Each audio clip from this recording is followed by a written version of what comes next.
Welcome back to the SMT YouTube channel. Really glad to have you guys for this one. We've got the first of earnings season. Usually that's VZ, it's Verizon, but it's not this time. This quarter it's going to be AT&T. And by all accounts, the numbers actually look pretty good. So let me give you guys some of the basic stuff from the press release, and then I'll do a follow-up video with more detailed numbers and things that we're kind of going to tear down. So financials look good. EBITDA looks good. A lot of the different financial metrics look like they incrementally increased year over year. So I think from that side, we're solid. Free cash flows are up a little bit from $4.6 to $4.9 billion. Looks good to me from here. Now, from the operations standpoint, things look good too.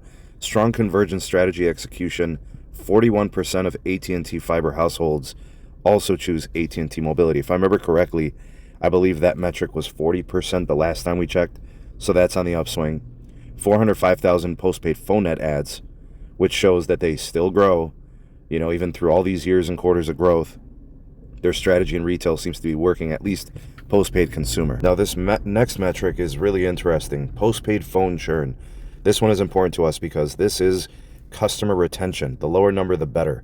AT&T historically, for the last several quarters, has been the best when it comes to churn.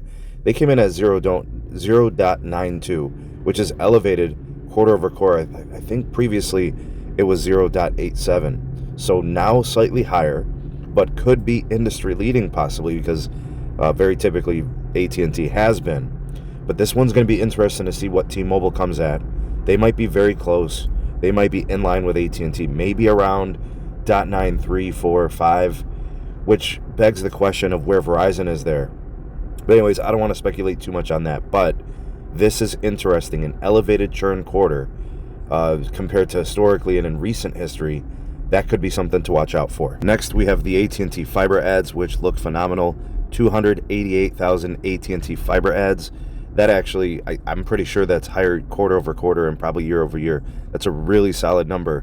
And I'm going to have to tear down to see if the ARPU went up on that as well. And then AT&T Internet Air, their 5G home internet service, that also climbed up. 270,000 net adds there. That's a great metric. That is solid. We're going to talk more about that later. I'm going to have to go back and check the numbers, but I do think that that's the first time AT&T has gone over 200,000 net adds in Internet Air, and they could probably do that again. They could probably do that for a few more quarters. Remember, they just started scaling this. It's 100% connected to their, wireless network upgrades and modernization. So as those Nokia to Ericsson conversions happen and additional capacity is put on air, they get more people onto that service. There is actually quite a bit of upside there. And now with that additional spectrum from Dish, EchoStar, which I think is going to possibly close in the next quarter or the quarter after, that should make some pretty good capacity that they can monetize.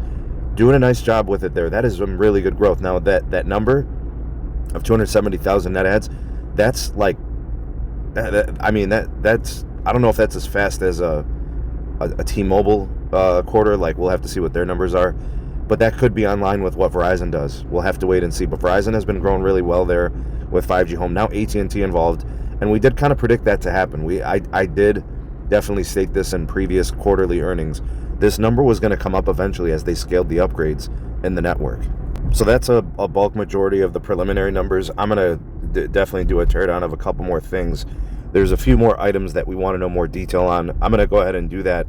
I'll take some notes and I'll make sure to produce another video as a follow-up and then a little bit more analysis. But based on the surface, things look pretty good here. Financials look good. The growth metrics look good. I think the street's going to probably respond positively. But let me know your thoughts and opinions on the quarter, guys. Thanks for watching. Like, share, subscribe. We'll see you soon on the next one.